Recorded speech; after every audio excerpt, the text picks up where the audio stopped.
అన్నదాత అన్నదాత మీ అన్నదాత చెమటోడ్చి ఆహారాన్నందించే రైతన్నా అనునిత్యం నీ కండదండగా నిలిచే నేస్తం ఎవరన్నా అన్నదాత అన్నదాత మీ అన్నదాత.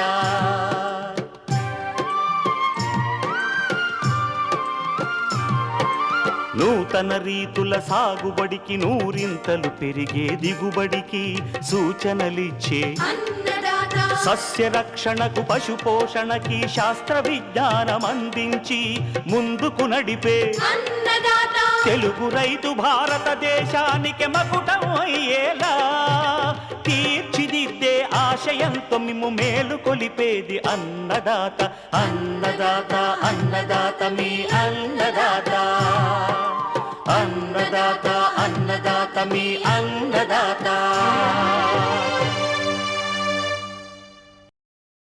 నమస్కారం. సరికొత్త రూపుతో మీ ముందున్న అన్నదాతకు స్వాగతం. ఈనాటి ముఖ్యాంశాలు: ఆరుతడి పైర్లలో నీటి యాజమాన్యం, యూరియా ఎరువును వేప నూనెతో కలిపి అందించడం ద్వారా కలిగే ప్రయోజనాలు, చెరకు సాగులో రకాల ఎంపిక, ఇంకా జై కిసాన్ సంక్షిప్త సమాచారం.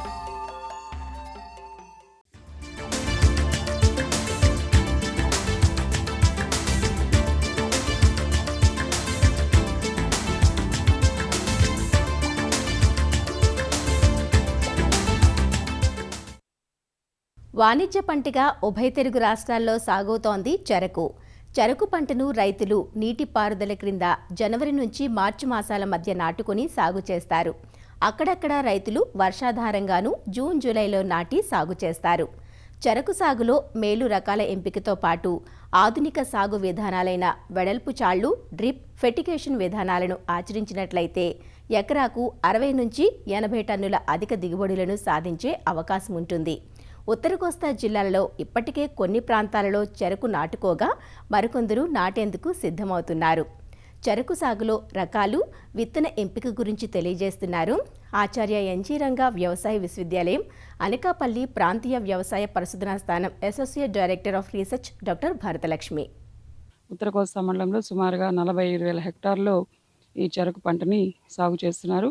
చెరకు నాటేటప్పుడు ఎటువంటి రకాలు ఎంపిక చేసుకోవాలి, ఎటువంటి విత్తనాన్ని మనం వాడుకోవాలి అనేది గమనించి రైతులు సాగు చేసుకున్నట్లయితే మంచి దిగుబడులు పొందడానికి ఆస్కారం ఉంది. ముఖ్యంగా ఈ ఉత్తర కోస్తా మండలంలో ప్రధానంగా 87A298 విశ్వామిత్ర అనేటువంటి రకాన్ని దాదాపు 75% విస్తీర్ణంలో సాగు చేస్తున్నారు. ఈ రకము ఎద్దడిని తట్టుకుంటుంది, ముంపు పరిస్థితులను తట్టుకుంటుంది, మేలైన కార్సునిచ్చేటువంటి రకంగా దీన్ని గుర్తించడం జరిగింది. అయితే దీనిలో మరి ఇటీవల కాలంలో కొన్ని వైరస్ తెగుళ్ళు ఆశించడం వల్ల కానివ్వండి, అలాగే ఈ కొరడా తెగులు అనేది ఈ రకంలో ఎక్కువ సమస్యగా ఉంటుంది. కార్సిలు పెరిగే కొద్దీ ఈ కొరడా తెగులు సమస్య ఉధృతం కావడం వలన చాలామంది రైతులు దీనికి ప్రత్యామ్నాయ రకాల గురించి అడుగుతున్నారు. మనకి అనకాపల్లి పరిశోధనా స్థానం నుంచి 2009A107 అనేటువంటి రకము వశిష్ట అనే పేరుతోటి రిలీజ్ చేయడం జరిగింది. అది స్వల్పకాలిక రకము. దాదాపు ఎకరాకి మన యాజమాన్యాన్ని బట్టి 60 టన్నులు సాధించినటువంటి రైతాంగం కూడా ఉన్నారు ఈ రకాన్ని ఉపయోగించి. దాదాపు 20% పంచదార శాతం ఉంటుంది. మంచి సుక్రోజ్ రికవరీ ఇచ్చేటువంటి రకంగా దీన్ని గుర్తించడం జరిగింది. ఇతర గోదావరి జిల్లాలో కానివ్వండి, అలాగే కృష్ణా మండలంలో కానివ్వండి, ఇక్కడ కూడా మనకి బాగా ఉన్నట్లుగా పరిశోధనలు తెలియజేస్తున్నాయి. అలాగే రాయలసీమ ప్రాంతంలో కూడా ఈ రకం అనువుగా ఉన్నట్లుగా గుర్తించడం జరిగింది. అలాగే 2009A252 అనేటువంటి మధ్యకాలిక రకం కూడా రిలీజ్ చేయడం జరిగింది. సో ఇది కూడా ఎకరాకు 50 టన్నుల పైబడి దిగుబడిని ఇస్తుంది. 19.5% పంచదార శాతం కలిగి ఉంటుంది. ఇది మధ్యకాలిక రకం, అంటే 11 నెలలు దాటిన తర్వాత దీన్ని నరకవలసి ఉంటుంది. 2010A229 అనేటువంటి స్వల్పకాలిక రకం ఒకటి అనువుగా ఉన్నట్లుగా గుర్తించడం జరిగింది. అలాగే 2006A223 ఇది కూడా స్వల్పకాలిక రకము. సో ఈ రకాలు కూడా మనకి మంచి దిగుబడిని, రసనాణ్యత కలిగి ఉన్నట్లుగా గుర్తించడం జరిగింది. మరి వీటిని కూడా రైతాంగము సెలెక్ట్ చేసుకొని వేసుకోవచ్చు. నాటే విధానం కానీ, అదేవిధంగా ఎటువంటి విత్తనాన్ని వాడాలని చూసినట్లయితే ఈ చెరుకు గడలని దవ్వగా ఉపయోగిస్తుంటారు. అయితే చాలామంది రైతాంగము ముదిరిన చెరుకునే గడలుగా వాళ్ళ దగ్గర వేసినటువంటి పంట నుంచే విత్తనాన్ని తీసుకోవడం జరుగుతుంది. మరి ఎక్కడైతే మనకి ఈ పురుగులు, తెగుళ్ళు ఆశించినటువంటి తోటల నుంచి విత్తనాన్ని వాడడం వలన తర్వాత వేసినటువంటి పంట కూడా సరిగా రాకపోవడం, దిగుబడి తగ్గడం గమనిస్తున్నాం. అందువలన మనము ప్రత్యేకంగా 6-7 మాసాలు పెంచినటువంటి దవ్వ తోటల నుంచి కనుక విత్తనాన్ని తీసుకున్నట్లయితే మనకి అన్ని కళ్ళు కూడా మొలిచి మనకి మొక్కల సాంద్రత బాగా ఉండి దిగుబడి పెరగడానికి ఆస్కారం ఉంటుంది. ఒకవేళ విత్తనపు దవ్వ తోట లేని పరిస్థితుల్లో మనకి రైతాంగం తీసుకోవాల్సిన జాగ్రత్త ఏంటంటే, వారి దగ్గర ఉన్నటువంటి చెరుకునే కనుక విత్తనంగా వాడేటట్లయితే చివరి 3వ వంతు భాగాన్ని వేరు చేసుకొని దాని నుంచి మనము 3 కళ్ళ ముచ్చులుగా నరికి నాటుకున్నట్లయితే మొలక శాతం బాగా ఉండి దిగుబడి రావడానికి ఆస్కారం ఉంటుంది. ఈ చివరి 3వ భాగాన్ని వాడుకోవడం వలన మనకి ఇది లేతగా ఉంటుంది, కళ్ళు కూడా ప్రస్ఫుటంగా ఉంటాయి. అదేవిధంగా ఈ దవ్వలో ఉన్నటువంటి నత్రజని శాతం కానివ్వండి బాగా ఉండి మనకి తేమ కూడా ఎక్కువగా ఉండి మొలక బాగా రావడానికి అవకాశం ఉంటుంది. కాబట్టి గడంతా విత్తనం కింద వాడే బదులు చివరి 3వ వంతు భాగాన్ని విత్తనంగా వాడుకోవడం వలన కొంతవరకు మనము మొక్కల సాంద్రత బాగా ఉండేట్టు చూసుకోవచ్చు, మొలక శాతం బాగా ఉంటుందన్నమాట.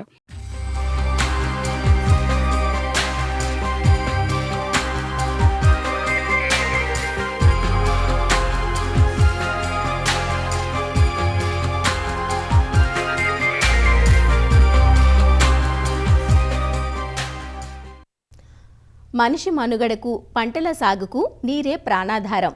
పంటలకు నీటిని అవసరం మేరకు అది కీలక దశల్లో అందించినప్పుడే పంటల పెరుగుదల బాగుండి అధిక దిగుబడులు మన సొంతమవుతాయి. ఖరీఫ్లో అధిక శాతం పంటలను వర్షాధారంగా సాగు చేసినా రబీలో మాత్రం 6 తడులిచ్చి సాగు చేయాల్సిన అవసరం ఉంటుంది. 2-3 తడులు ఇవ్వగలిగిన చోట నువ్వు, మినుము, పెసర వంటి స్వల్పకాలిక పంటలను, 6-7 తడులు ఇవ్వగలిగితే మొక్కజొన్న, వేరుశనగ, ప్రొద్దుతిరుగుడు వంటి పంటలు సాగు చేస్తూ ఉంటారు.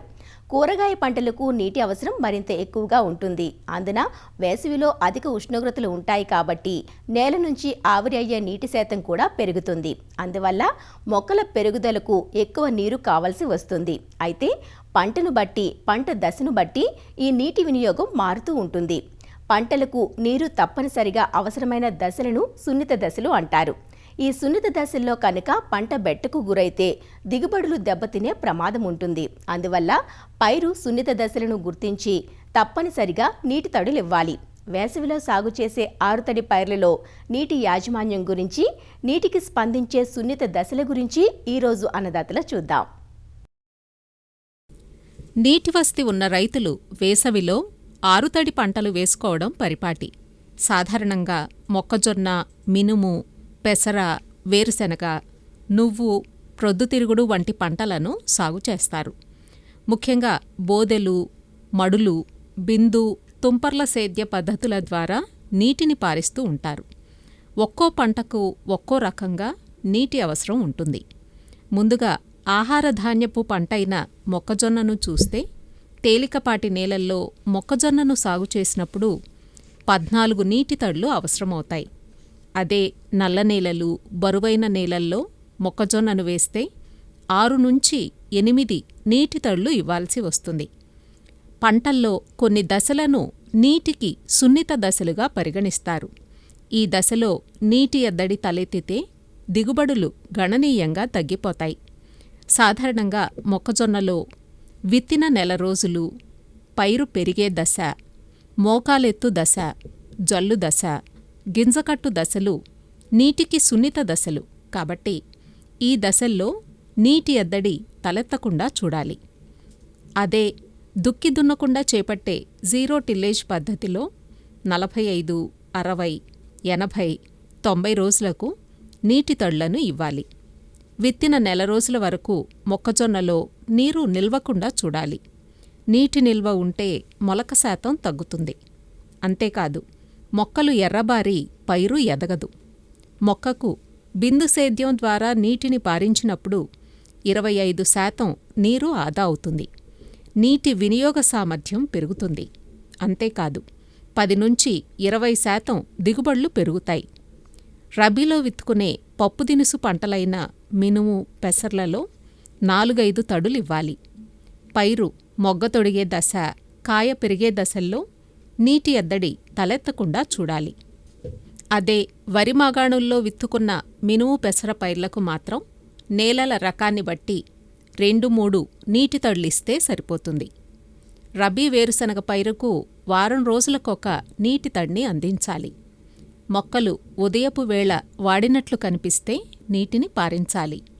వేరుశనగ పూత ఊడలు దిగే దశ, గింజలేర్పడే దశలు తేమ సున్నిత దశలు. ఈ దశల్లో పైరుకు తప్పనిసరిగా నీటి తడులు ఇవ్వాలి.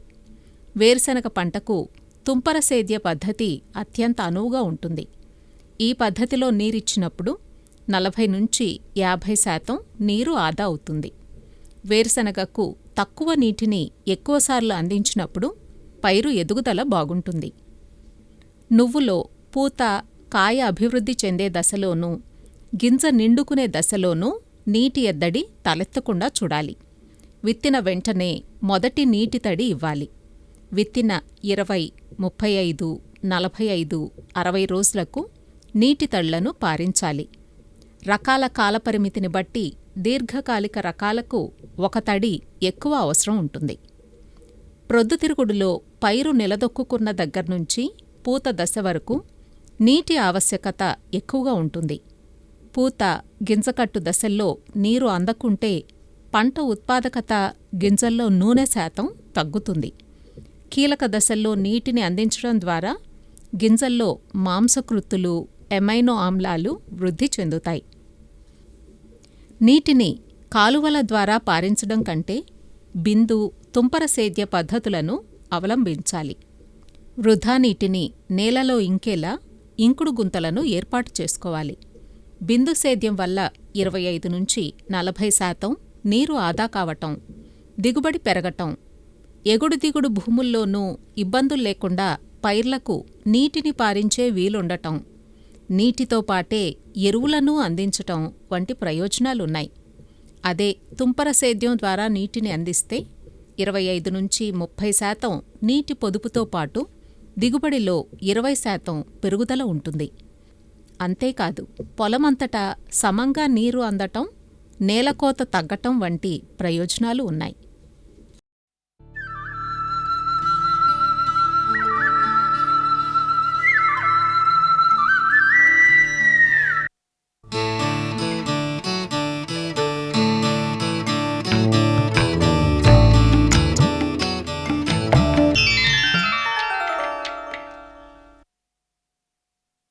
సంప్రదాయ సేద్య విధానాలతో నామమాత్రపు దిగుబడులు పొందుతున్న మన సాగు రంగాన్ని 1965వ సంవత్సరంలో వచ్చిన హరిత విప్లవం మార్చివేసింది.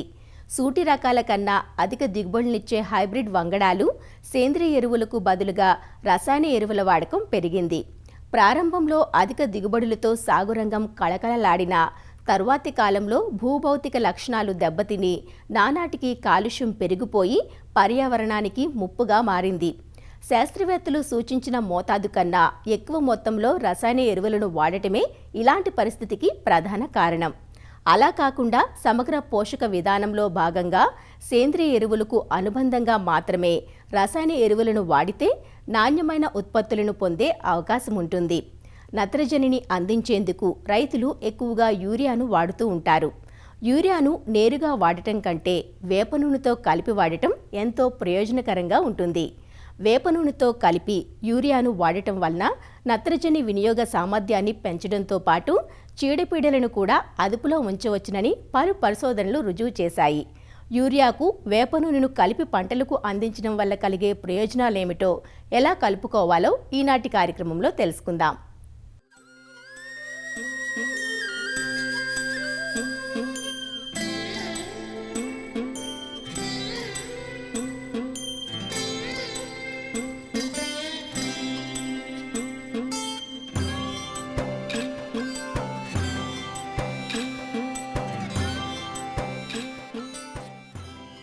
సంప్రదాయ సాగు విధానాలతో భారంగా మారిన వ్యవసాయ రంగం హరిత విప్లవం వచ్చినప్పటి నుంచి తన రూపురేఖల్ని మార్చుకుంది. అన్ని రకాల పంటల్లోనూ హైబ్రిడ్ వంగడాల వాడకం పెరిగింది. ఈ హైబ్రిడ్ వంగడాలు రసాయన ఎరువులకు విపరీతంగా స్పందించటంతో దిగుబడులను ఇతోధికంగా పెంచుకునేందుకు రైతులు విచ్చలవిడిగా రసాయన ఎరువులను భూమాత ఒడిలోకి గుమ్మరిస్తున్నారు. ముఖ్యంగా సూటి ఎరువులైన నత్రజని, భాస్వరం, పొటాష్ ఎరువులను సిఫారసుకు మించి వాడుతున్నారు. నత్రజనిని యూరియా రూపంలోనూ, భాస్వరాన్ని సింగిల్ సూపర్ ఫాస్ఫేట్, పొటాష్ను మ్యూరేట్ ఆఫ్ పొటాష్ రూపంలో పంటలకు అందిస్తున్నారు. వీటిలో భాస్వరాన్ని పూర్తిగా ఆఖరి దుక్కిలోనూ, యూరియా మరియు పొటాష్ ఎరువులను పంటల దశను అనుసరించి పైపాటుగా అందించటం వల్ల పంటలు ఏపుగా ఎదిగి దిగుబడులు నాణ్యంగా ఉంటాయి.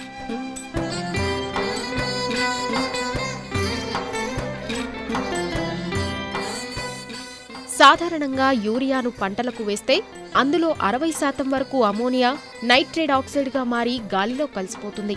దీంతో మొక్కలకు పూర్తిగా ఉపయోగపడటం లేదు. ఈ వృధా శాతాన్ని తగ్గించి పంటలకు సమర్థవంతంగా ఉపయోగపడేందుకు గాను యూరియాను వేపపిండితో లేదా వేప నూనెతో కలిపి పంటలకు అందించటం మంచిదని శాస్త్రవేత్తలు సూచిస్తున్నారు. ప్రతి 50 కిలోల యూరియాకు 10 కిలోల వేపపిండిని కలిపి పొలంలో చల్లుకోవాలి. వేప నూనెలో ఉండే ట్రైటర్పెన్ అనే సహజ రసాయనం యూరియాలోని నత్రజని వేగంగా విడుదల కాకుండా అడ్డుపడుతుంది. దీనివల్ల వేప నూనె కలిపిన యూరియాను వాడినప్పుడు అందులోని నత్రజని నిదానంగా విడుదలై మొక్కలకు దీర్ఘకాలం పాటు అందుబాటులో ఉంటుంది. దీనివల్ల అధిక యూరియా వాడకానికి అడ్డుకట్ట పడుతుంది. అంతేకాదు, వేప నూనెలోని అజాడిరక్టిన్ రసాయనం వ్యాధికారక సూక్ష్మజీవులను కూడా హరిస్తుంది. వేపపిండి పంటలకు జీవ పదార్థంగా ఉపయోగపడి నేలలో రసాయన లక్షణాలను తగ్గించి సేంద్రియ లక్షణాలను పెంచుతుంది.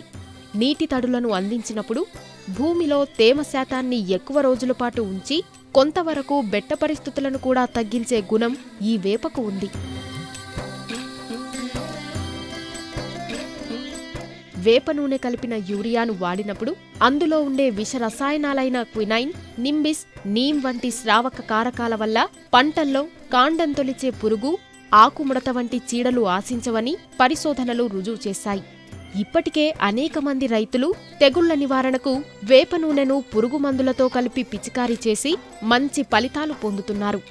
IARI పరిశోధనల ప్రకారం వేప నూనె కలిపిన యూరియా వాడకం వల్ల వరిలో ధాన్యం ఉత్పత్తి 6.3% నుంచి 11.9% వరకు పెరిగి అదే సమయంలో ఎరువుల వాడకం 10 నుంచి 15% వరకు తగ్గించవచ్చని రుజువైంది.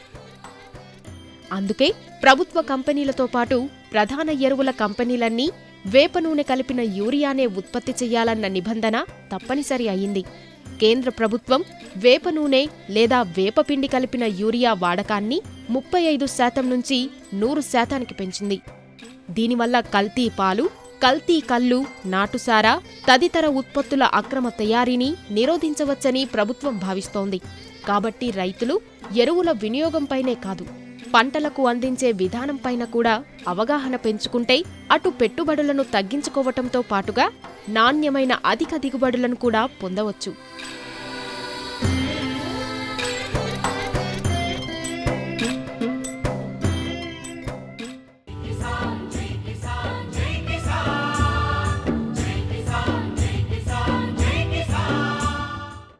తెలుగు రాష్ట్రాలలో సాగురంగపు తీరుతెన్నులు విశేషాలను ఇప్పుడు జై కిసాన్లో చూద్దాం. ఆంధ్రప్రదేశ్లోని గుంటూరు మిర్చి యార్డ్లో మిరప ధరలు రికార్డు స్థాయిలో పలుకుతున్నాయి. అధిక వర్షాలు, తామర పురుగుల ఉధృతితో దేశవ్యాప్తంగా దిగుబడులు గణనీయంగా తగ్గడంతో మార్కెట్ గిరాకీ పుంజుకుంది. ఏటా డిమాండ్ ఉండే సమయంలో ప్రత్యేక రకాలైన తేజ, బ్యాడగి రకాలకు అధిక ధరలు పలకటం పరిపాటి. అయితే ప్రస్తుతం సాధారణ రకాలకు గిరాకీ పెరుగుతోంది. పచ్చళ్లు, కారం తయారీకి వినియోగించే దేవనూరు డీలక్స్ 341 రకాల మిర్చి గరిష్టంగా 20,000 రూపాయల వరకు ఉంటే, ఇతర రకాలు దాదాపు 15 నుంచి 18,000 రూపాయల మధ్య ధర పలుకుతోందని వ్యాపారులు చెబుతున్నారు. గుంటూరు యార్డుకు ఈ సమయంలో రోజుకు 1,00,000 బస్తాలకు పైగా పంట వస్తోంది. అయితే ఈ ఏడాది కేవలం 50 నుంచి 60,000 బస్తాలే అమ్మకానికి వస్తున్నాయని యార్డు అధికారులు చెబుతున్నారు. మిర్చికి మంచి ధర లభించడం జరుగుతుంది. మంచి ధరలు వస్తున్నాయి రైతులకు. తేజ వెరైటీకి 18,000, 341కి 20,000 దాకా కూడా రేట్లు పోయినాయి. ఇంకా కూడా పెరిగే ఛాన్స్ ఉందని చెప్పేసి వ్యాపార వర్గాలు అంచనా వేస్తున్నారు. దానికి ప్రధానమైన రీజన్ ఏంటంటే, ఈ సంవత్సరం వాతావరణ పరిస్థితులు అనుకూలించక ప్రొడక్షన్ తగ్గటం, తర్వాత వేరే కంట్రీస్లో కూడా రిక్వైర్మెంట్ ఉండటం, ఎక్స్పోర్ట్స్కి అవకాశం ఉండటం వల్ల కూడా రేట్లు బాగా పెరుగుతున్నాయి. రైతులు ఈ రేట్లను దృష్టిలో పెట్టుకుని వారి యొక్క ఉత్పత్తుల్ని అమ్ముకోవలసిందిగా కోరుతున్నాం. సహజంగా సంక్రాంతి పండుగ అయిన తర్వాత పీక్ సీజన్ మొదలవుతుంది. ఈ సంవత్సరం కూడా అలాగే బాగా భారీగా వస్తాయని ఆశించాము. కానీ వాతావరణ పరిస్థితులు అనుకూలంగా లేనందువలన ప్రొడక్షన్ బాగా దెబ్బతింది. నాణ్యమైన సరుకు రావట్లేదు. సీజన్ అయితే బాగా స్టార్ట్ అయింది, కానీ ఆశించినంత మేరకు అరైవల్స్ రావట్లేదు. దానివల్ల సరుకు పెద్దగా లేనందువల్ల మంచి మంచి వెరైటీస్, క్వాలిటీ ఉన్న వెరైటీస్కి బాగా డిమాండ్ వచ్చింది. తేజ 18,000 పైన ఉంది. దేవనూర్ డీలక్స్ అని చెప్పి కర్నూలు సైడ్ ఎక్కువ వస్తుంది. అది 20,000 కారానికి బాగా పడతారు. 20,000 దాటింది. అది 20,000 నిలబడింది. ఎప్పుడు లేదు ఇంతవరకు చరిత్రలో. రైతులకు అనుకున్నంత ఆశించినంత దిగుబడి రానందువలన వాళ్ళు కూడా కొంచెం నిరాశజనకంగా ఉన్నారు. అరైవల్స్ సీజన్లో పీక్ సీజన్లో రెగ్యులర్గా వచ్చే లక్ష అట్లా వస్తే ఇప్పుడు 60,000 నుంచి 80,000 జరుగుతూ ఉన్నాయి. విజయనగరం జిల్లా సర్దారు గౌతులచ్చన్న తోటపల్లి ప్రాజెక్టు పరిధిలో దీర్ఘకాలంగా పెండింగ్లో ఉన్న పనులకు ఎట్టకేలకు మోక్షం లభించింది. జలాశయం పరిధిలో మిగులు పనులు పూర్తి చేసేందుకు రాష్ట్ర ప్రభుత్వం పూనుకోవటంతో ప్రాజెక్టు పూర్తి లక్ష్యం నెరవేరేందుకు మార్గం సుగమమైంది. విజయనగరం జిల్లా పార్వతీపురం డివిజన్లో 59.58 కోట్లు, శ్రీకాకుళం జిల్లా రాజాం డివిజన్లో 63.63 కోట్ల రూపాయలతో పనులు చేపట్టేందుకు ప్రభుత్వం పరిపాలన ఆమోదం తెలిపింది. 2 ప్యాకేజీలుగా చేపట్టనున్న మిగులు పనులు పూర్తయితే ఆయకట్టు మొత్తానికి పుష్కలంగా సాగునీరు అందనుంది. ఈ ప్రాంతం వర్షాధారమైన ప్రాంతం. ఆ వర్షాధారం ప్రాంతానికి ఈరోజు కాలువ రావడం చాలా శుభసూచకం. పంట భూములకన్నింటికి ఉపయోగమేనండి. ఇంకా ఇది కాకుండా అదనంగా కూడా మొత్తం అంటే ఏవైతే భూములు ఇంకా మిగిలి ఉన్నాయో వాటికి కూడా ఒకవేళ ఈ కాలువ ద్వారా వెళ్ళినప్పుడు లిఫ్ట్ ఇరిగేషన్ ద్వారానే ఆ గ్రామాలకు కూడా నీరు అందించాలన్నది నా ఉద్దేశం. ఈ కాలువ తీసి ఇంచుమించు 15 సంవత్సరాలు అవుతుంది కాబట్టి మాకు ఉపయోగం అయితే లేదండి. వర్షాధారం వల్ల చెరువులో నీరు ఉంటేనే పంటలు పండుతాయి, లేకపోతే లేదు. కొత్త కాలువల వల్ల మనకి ఏగోటోల్స్ నుంచి అయితే కాలువ తీస్తే మాత్రం బాగుంటుంది. ఎగువ నుంచి దిగువకు వస్తేనే వాటర్ బాగా ఫ్లోయింగ్ బాగా అవుద్ది. కాబట్టి అది అందరికీ ఉపయోగపడేలాగా ప్రభుత్వం చేపట్టాలని మేము కోరుతున్నాం. ఇప్పుడు ఈ బట్టి వల్ల మా గ్రామానికి అయితే మరి పెద్దగా ఉపయోగం లేదండి. ఇప్పుడు పిల్ల కాలువ వేస్తారనేసి చెప్పారండి. పిల్ల కాలువ అనేది మా ఊరికి గనిస్తే 3 గ్రామాలకి ఎంతో ఉపయోగం అండి. దశాబ్దం క్రితమే తోటపల్లి ప్రాజెక్టు పూర్తయినా సాగునీరు అందక ఆరుతడి పంటల సాగు కూడా ఆందోళనకరంగా మారింది. ఇలాంటి తరుణంలో ప్రభుత్వం జలాశయం ఆధునీకరణకు శ్రీకారం చుట్టడంతో రైతులు హర్షం వ్యక్తం చేస్తున్నారు. అయితే నిధులను సక్రమంగా వినియోగించి నిర్దేశిత గడువులో పనులను పూర్తి చేయాలని ఆయకట్టు రైతులు విజ్ఞప్తి చేస్తున్నారు. మరిన్ని విభిన్నాంశాలతో రేపటి అన్నదాతలో మళ్లీ కలుసుకుందాం. అంతవరకు సెలవు, నమస్కారం. అన్నదాతలు తమ సందేహాలు, సమస్యలను 1800-425-4085 టోల్ ఫ్రీ నంబర్లో ఉదయం 10 నుంచి 11 గంటల మధ్య పని దినాల్లో సంప్రదించగలరు. ఈ కార్యక్రమాన్ని ఈటీవీ విన్ మొబైల్ యాప్లోనూ వీక్షించండి. యూట్యూబ్లో www.youtube.com/అన్నదాత ఈటీవీ లింక్ ద్వారా వీక్షించవచ్చు.